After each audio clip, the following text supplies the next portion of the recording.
entendendo a confissão. Eu vou ler para os irmãos o que está escrito em 1 João, no capítulo 1, no versículo 9. É um texto bem conhecido também dos irmãos, que diz assim, ó: se confessarmos os nossos pecados, Ele é fiel e justo para nos perdoar os pecados e nos purificar de toda a injustiça. Esse texto aqui que nós vamos estar também falando com os amados irmãos. Então, João está falando algo maravilhoso para a igreja, algo que vai tirar de cada um de nós um peso terrível, que é o peso da consciência pesada, né? Então, o João aponta para uma direção importantíssima, para a pessoa certa, que é Jesus, o justo, que padeceu por cada um de nós. Somente Ele tem a capacidade e o poder de tirar o pecado que nos levava para a condenação eterna, ou seja, para o inferno. Esse tipo de pecado, só quem pode perdoar é Jesus. Por quê? Porque o texto diz que Ele é justo para perdoar os pecados e ainda mais, olha aí o bônus, né? Nos purificar de toda a nossa injustiça. Ou seja, Ele não vai só apenas perdoar os pecados, mas também vai limpar-nos por completo. Então Ele vai tirar as imundícias, nos tornar uma pessoa de fato e verdade pura, certo? E nós sabemos que tudo isso acontece por causa do sangue do Cordeiro. E aí no versículo 7 tem isso, que o sangue de Jesus nos purifica de todo o pecado. Oh, glória, que coisa maravilhosa, né? Só o Senhor pode fazer isso em nossas vidas. Então, vamos entender um pouquinho. O que é confissão de culpa? A confissão de culpa é a ação ou efeito de confessar, declaração de culpa ou pecado. Ou seja, eu estou confessando, fazendo uma confissão, porque eu sou culpado. Você não vai fazer uma confissão se você não é culpado. Certo? Então, nós fazemos uma confissão a Deus, uma confissão de culpa, porque nós somos culpados. E nós vamos observar isso no livro de Romanos, capítulo 3, versículo 23. Paulo pega todo mundo, coloca dentro assim de um globo e disse: porque todos pecaram e destituídos estão da glória de Deus. Ou seja, nós somos um povo carente de Deus, do amor de Deus, do perdão de Deus, da graça de Deus. Nós somos isso. É esse ser humano. Sabe que Deus teve compaixão, misericórdia e olhou para nós e disse: eu amo vocês e vou continuar amando vocês, porque o amor de Deus ele não termina. Ele é perfeito. Ele transforma o ser humano por completo. Então nós declaramos isso ao Senhor: Senhor, eu confesso porque eu sou culpado. Tá? Então, confissão de fé. Confissão de fé é a declaração dos artigos de fé cristão. Eu declaro que creio em Deus. Eu declaro que Jesus é meu Senhor. Eu declaro que Ele morreu por mim. Eu declaro que a redenção foi feita por Ele. Então eu estou confessando os artigos de fé do Senhor Jesus. Eu estou confessando para todo mundo. E é isso que nós devemos fazer através do quê? Através do nosso testemunho. Quando nós testemunhamos para o Senhor, do Senhor, as pessoas, nós estamos abrindo os artigos de fé que está dentro do nosso coração, que Deus implantou pelo seu Espírito, dizendo a você: você crê nisto, você crê nisto, você crê nisto. E nós vamos declarando às pessoas: eu creio nisto aqui do Senhor, eu creio em Deus, eu creio em Jesus, eu creio no Espírito, eu creio na palavra, eu creio na Bíblia, eu creio na verdade.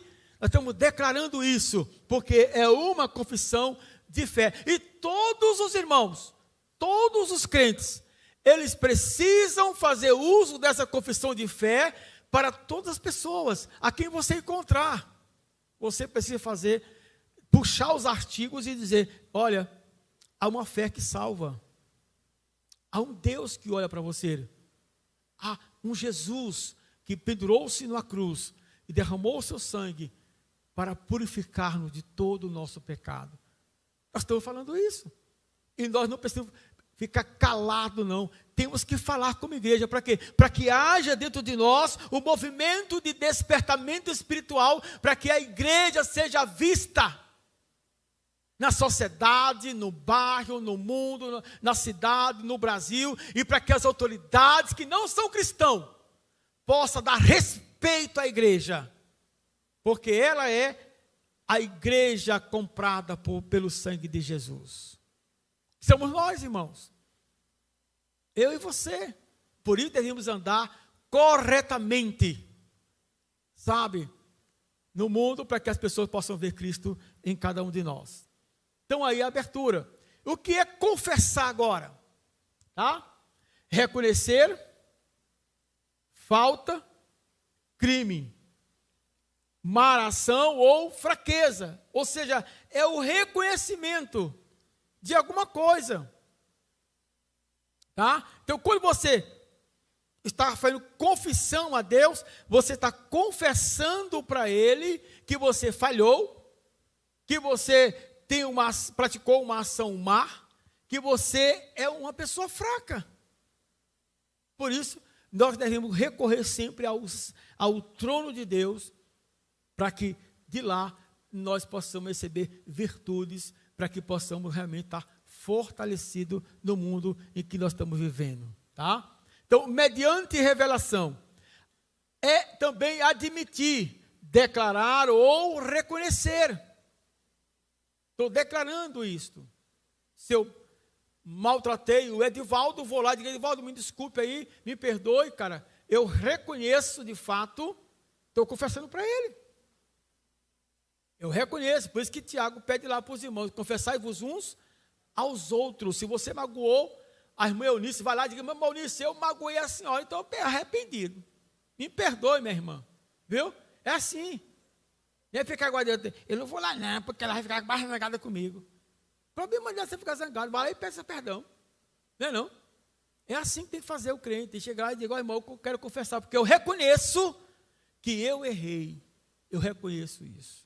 Tá bom? Então isso é confessar. Tá? Então como você pode crescer em sua fé depois de receber Jesus como Salvador? Então vamos lá. Nós estamos falando que nós estamos falando de confissão. Se eu não confesso, eu não cresço.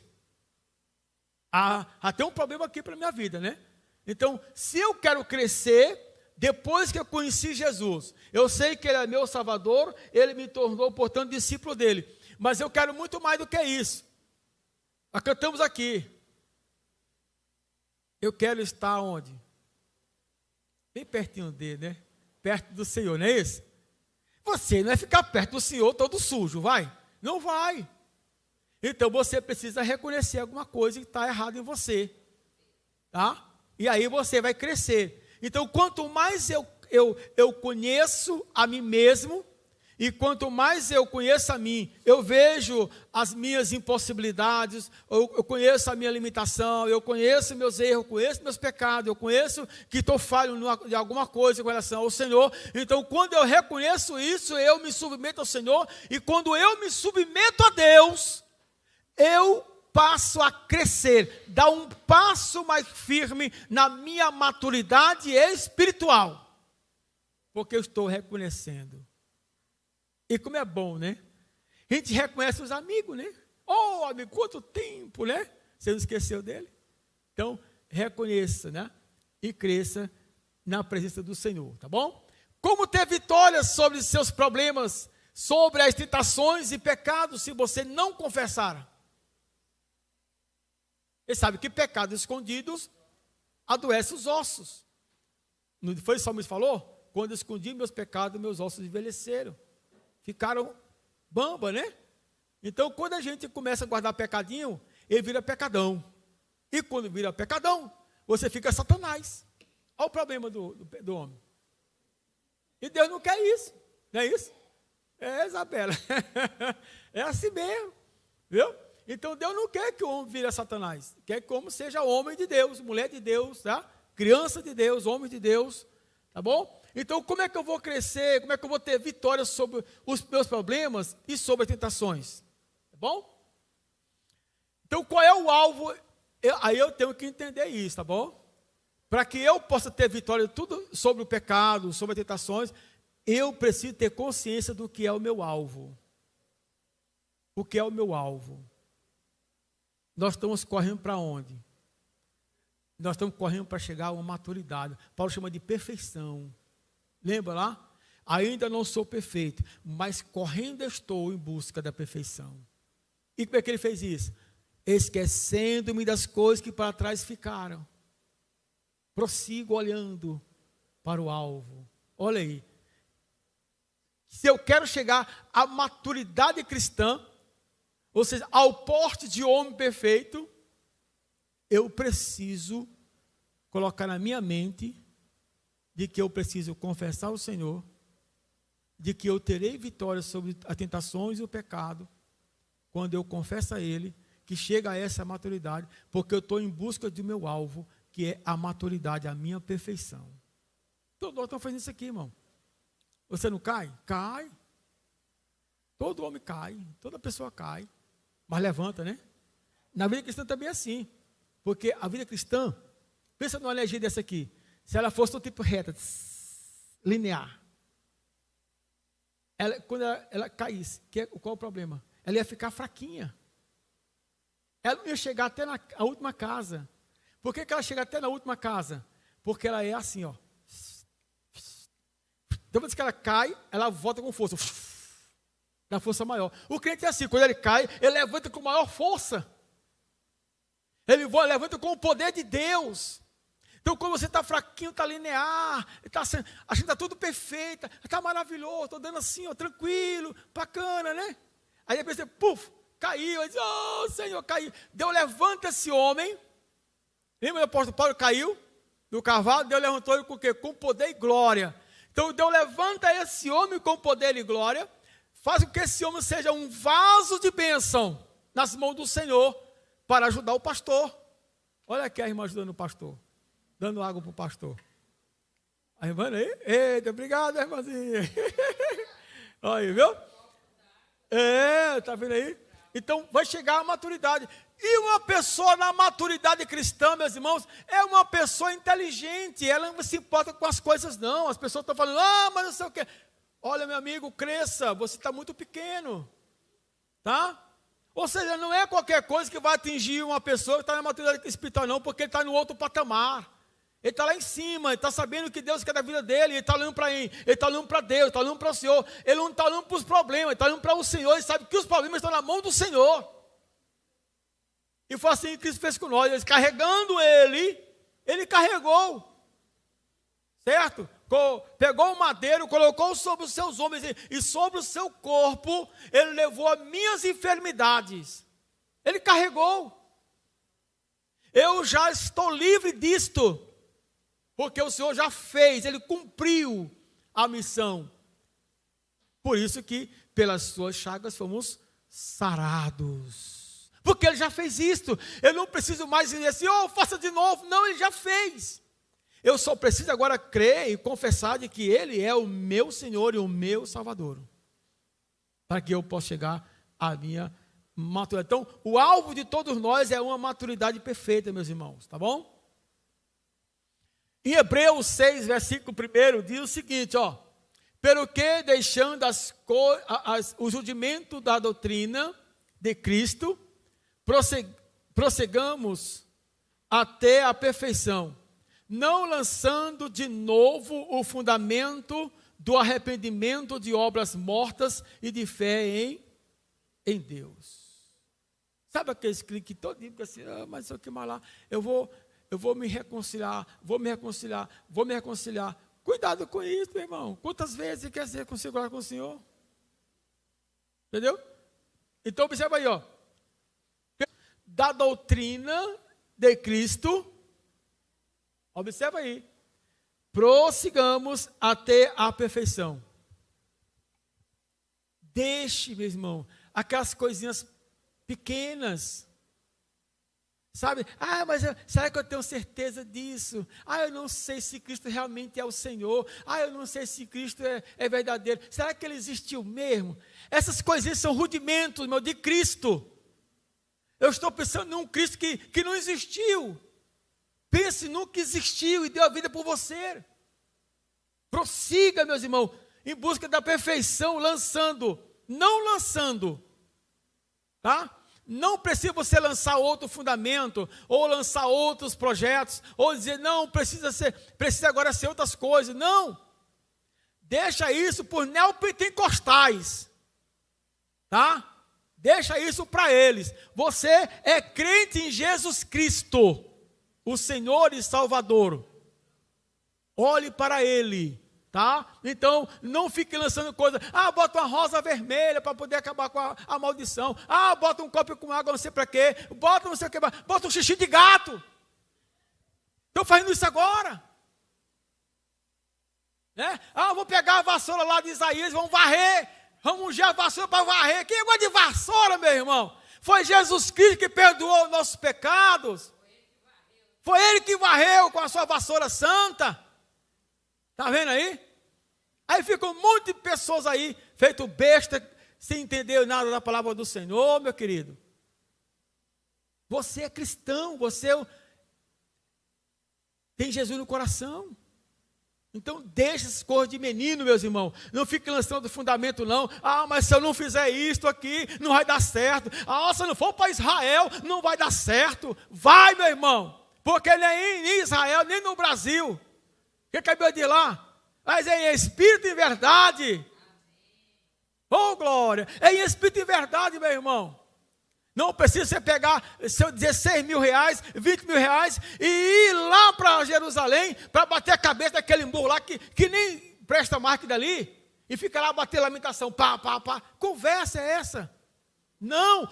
Ajoelha-te e confesse a Cristo com a tua boca. Pronto, é só isso. Ele está pertinho de ti. A palavra de Deus disse em Romanos 10, não é isso? Ele diz lá, a palavra de Deus está perto de ti, na tua boca. Então, precisa mais para ir para Israel? Não vou me batizar no Jordão, que nem existe mais aquela água do Jordão como antigamente? Está cheio de esgoto, vai lá? Então, para com essa brincadeira, meus irmãos. Não lance outro fundamento, não. Está aqui. Jesus Cristo é o nosso fundamento. Eu não preciso me arrepender para batizar lá em Israel, mas não. Acabou. É aqui agora.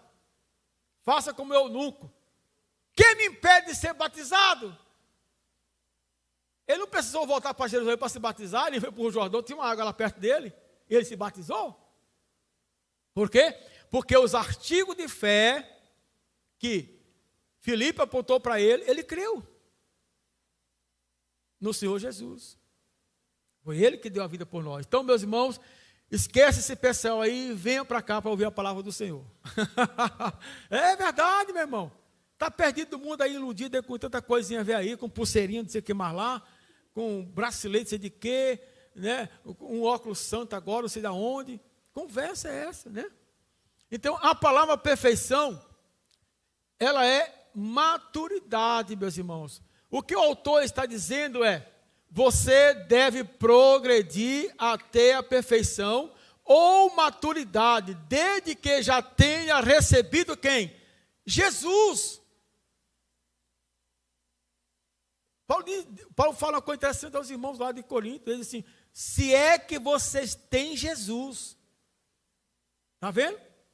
Então eu preciso, ter a consciência dos meus atos, a minha postura, o meu modo de viver, vai indicar se eu tenho Jesus ou não. Olha aí, tá certo? Então perceba aqui, para amadurecer, você deve ser puro, isto é, envolve confissão. Isto envolve confissão. Se a pessoa diz assim, eu não consigo me arrepender, pois está lascada. Tá vendo? Olha o problema. Se você não consegue se arrepender, meu irmão, está frito. Olha o problema. Você precisa se arrepender e confessar, portanto, ao Senhor. Confissão, meus irmãos, é a admissão do erro, o que torna-se um elemento bastante significativo quando se fala em louvor. Então, se eu quero que Deus ouça o meu louvor, eu preciso confessar. Se eu quero que Deus ouça o meu louvor, eu preciso deixar meus pecados. Porque havendo pecado, Deus não ouvirá o nosso louvor. Então, é preciso confessar. No Antigo Testamento, muitas vezes, a ênfase é colocada onde? Na confissão, como um ato de culto. No Velho Testamento, o que é que eles tinham que fazer? Eles tinham que ir até o sacerdote, levar uma oferta de culpa, para depois adorar o Senhor. Olha que coisa, né? A gente não faz porque agora...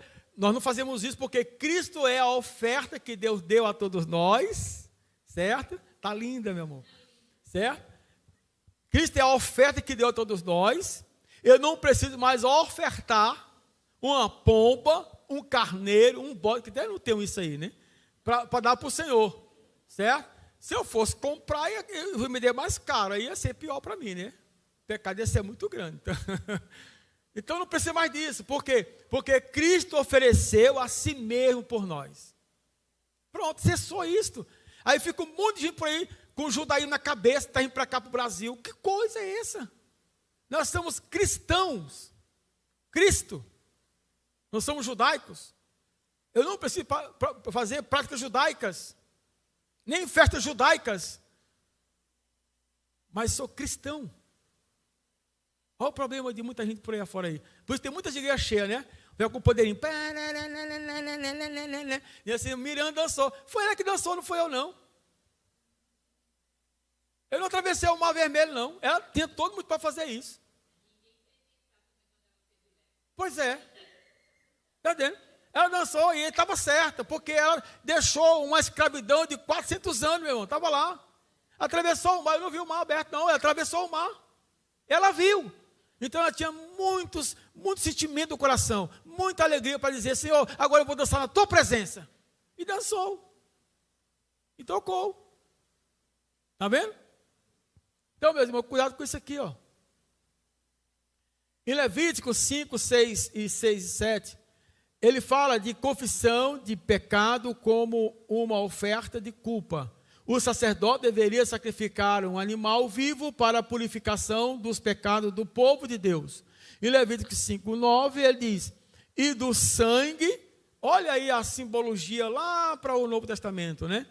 E do sangue da oferta pelo pecado aspergirá sobre a parede do altar. Do altar. Ou seja, o sangue seria jogado lá em forma de culto. Em forma de culto. E esse sangue aqui é simbólico. Tá? Representando, portanto, o que Cristo fez por nós. Em Hebreus 9, 22, diz o seguinte: ó, sem derramamento de sangue não há remissão de pecado. Eu jamais poderia derramar meu sangue, mas Jesus, o príncipe da paz, o Deus forte, todo-poderoso, Ele fez isso por mim. Ele remiu-me. Ele transformou a minha vida miserável. Me deu uma vida nova, uma nova perspectiva. Me fez enxergar o céu que Deus preparou há muito tempo atrás para mim. E eu estava doidão, perdido na rua. Mas fui encontrado pelo Senhor. Pois nós cantamos: buscou-me com ternura e achou-me na miséria. Eita, meu irmão, era assim que todos nós andávamos. E cada um de nós aqui temos uma história miserável para contar da nossa vida passada. Não temos? Temos. Temos. Mas se for contar agora o presente, é maravilha.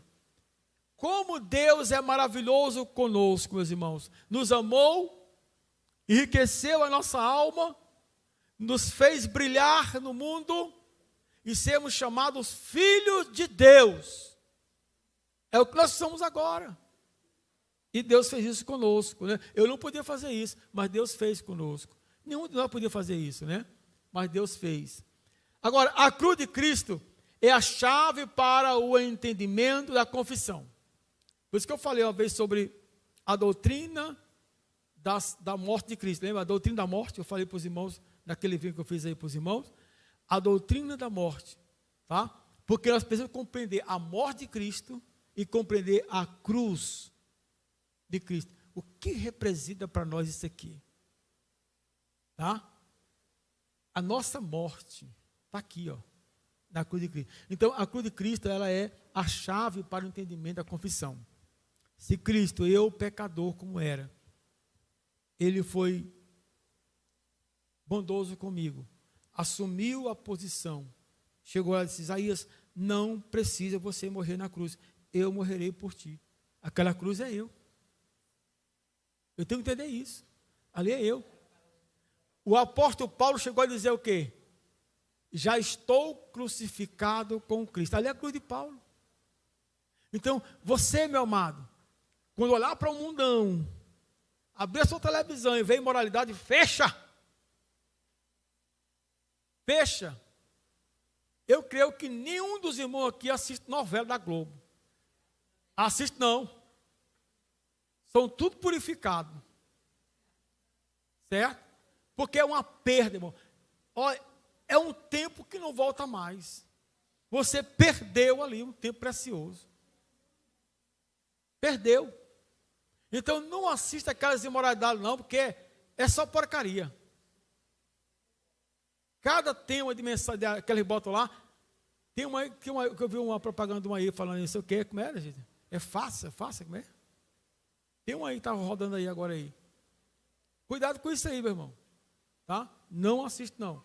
Se purificar cada vez mais. Então, para você crescer na fé, você deve aplicar os princípios da cruz na sua vida. Vamos aprender sobre esses princípios da cruz. São dois. Dois princípios maravilhosos. Vamos lá. Olha, os princípios da cruz são dois. No sangue há o quê? Vida. No sangue há o quê?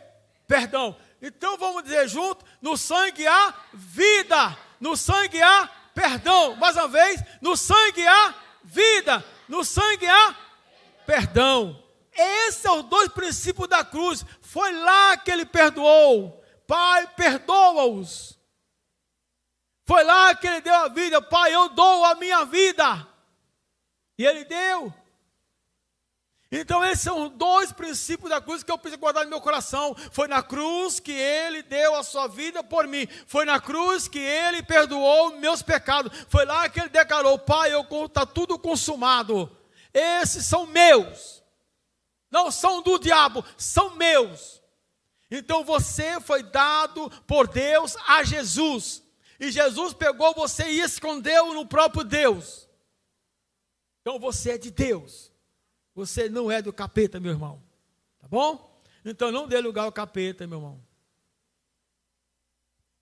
No sangue a vida. Moisés disse em Levítico 17:11: porque a vida da carne está no sangue, pelo que vos tenho dado sobre o altar, para fazer expiação pelas vossas almas, porquanto é o sangue que faz expiação em virtude da vida. Isso significa que no seu sangue está a sua vida. É nele. Por isso que simbolizava, portanto, Cristo. Mesmo que encoberto, eles não entendiam, não compreendiam por que fazia aquilo, mas Deus disse: faça assim, porque estava representando, portanto, o Senhor Jesus Cristo. Então na carne tem, portanto, sangue.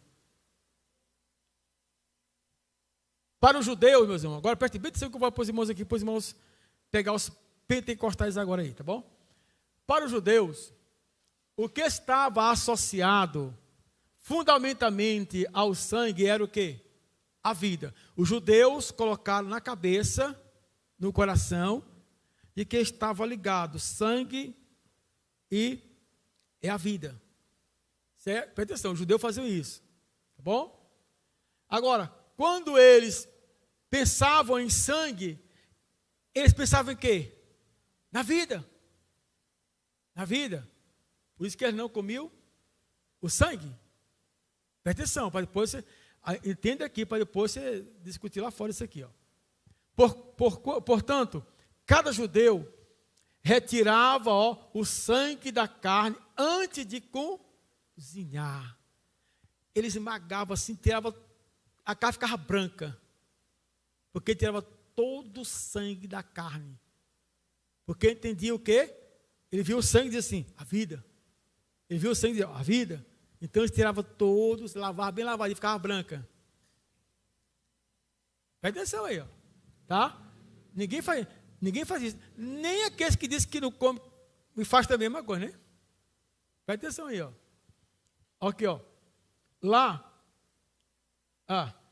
até mesmo os cristãos judeus forçavam os cristãos gentios ao quê? A fazer isso também. Então eles forçavam. Eu era judeu, fazia isso.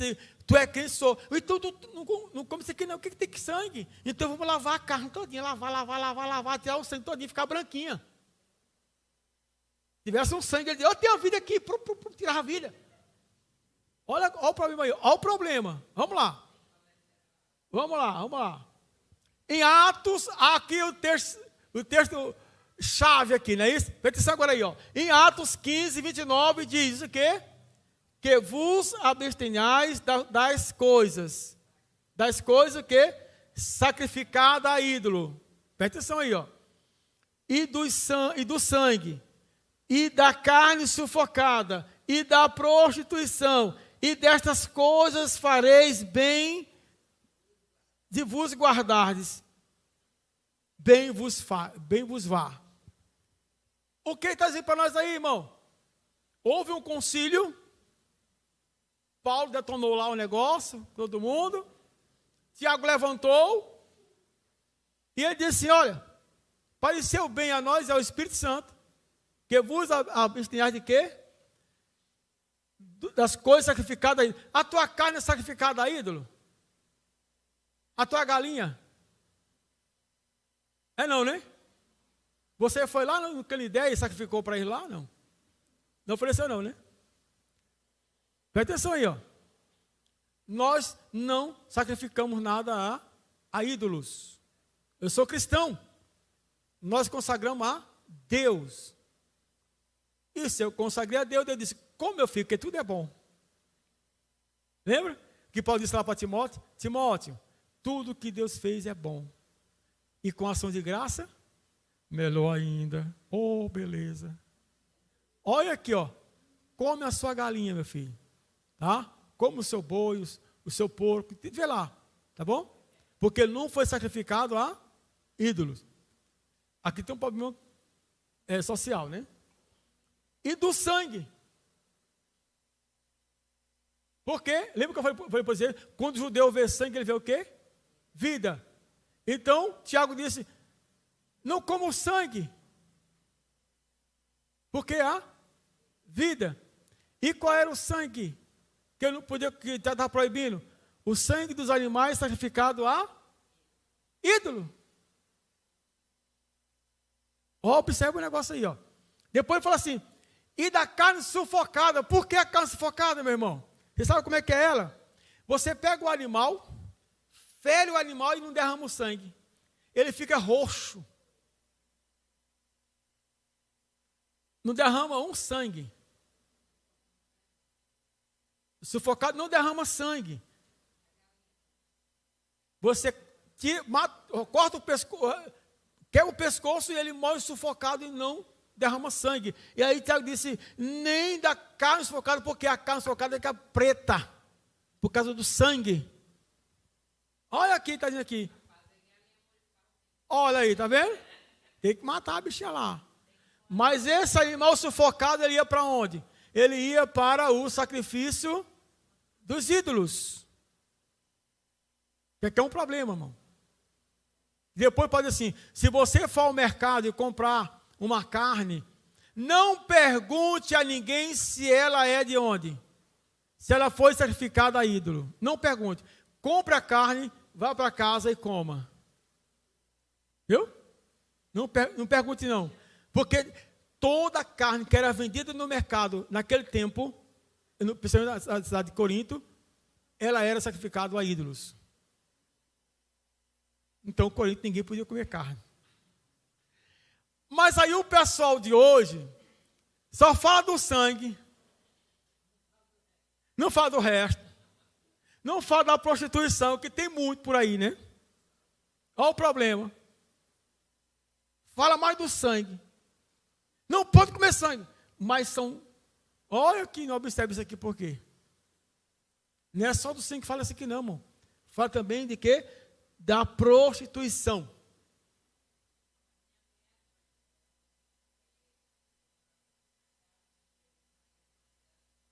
Olha aí. Mas ela não sacrificou a ídolo.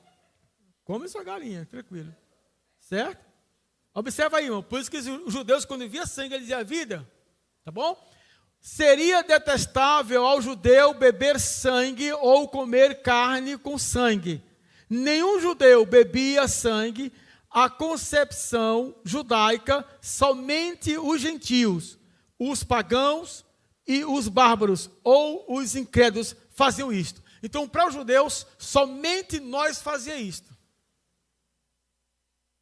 Eles não. Mas há uma coisa maravilhosa que Deus fez. Olha como Deus é poderoso, irmão.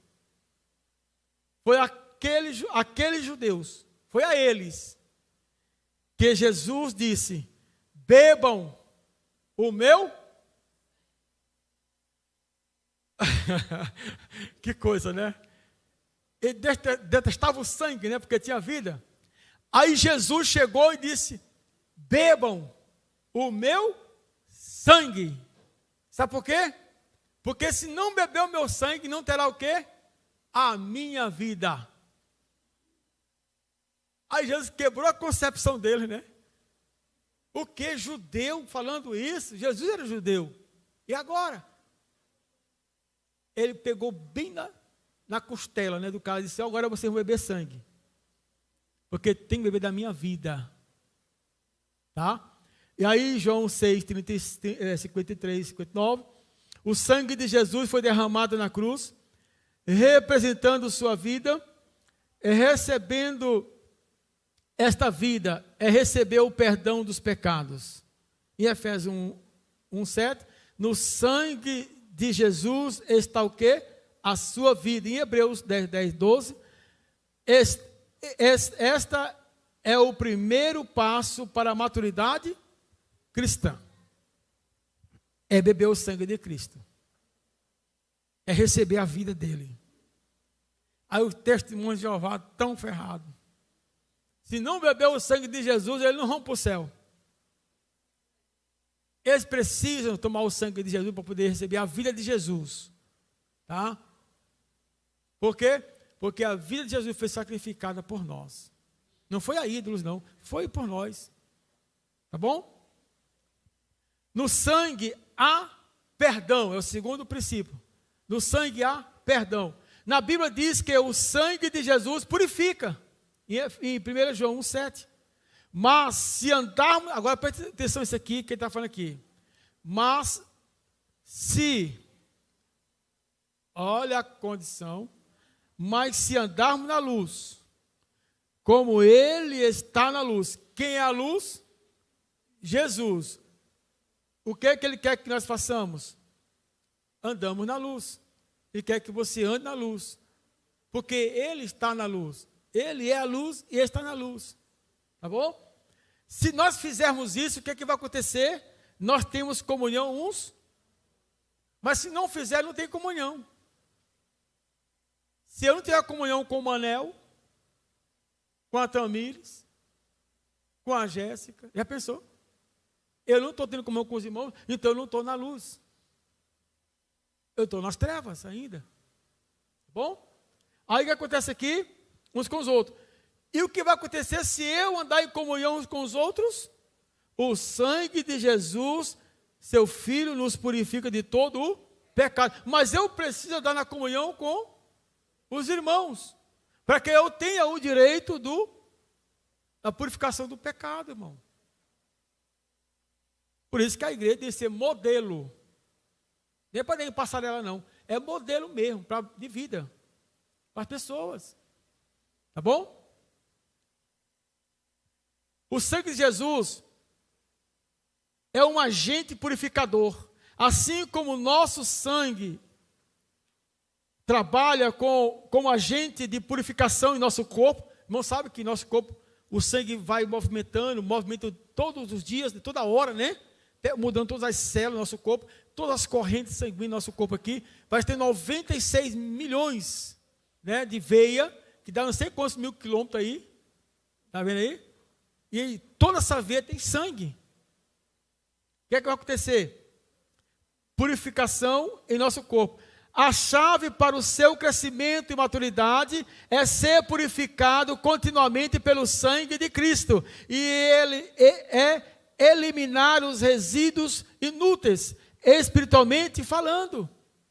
Ou seja, o sangue de Cristo em nossas vidas, ele nos purifica e tira tudo aquilo que é inútil, imundo. Nos torna, portanto, perfeitos. Tá bom? Assim como o nosso sangue também. Você doa sangue, está purificando o seu corpo, né? Está limpando. O que você deve fazer, meu irmão? Primeiro, para chegar à maturidade, né? O que você deve fazer? Primeiro, se tem resíduo ou resistido a Deus em alguma área, identifique. Se você já resistiu, eu já vi irmãos assim, eu não sei, eu vou perdoar não, que eu não sei perdoar. Pois está ruim. Que perdoa só é Deus. Pois, irmãzinha, pois você está lá no caixãozinho ali já, está vendo? Então, muita coisa. Peça perdão e perdoe também, que quanto mais perdoa, muitos multidões de pecados serão perdoados também. Certo? Então, se tem alguma coisa errada em você, alguma coisinha que está dentro lá, então identifique-se e jogue fora. Tá bom?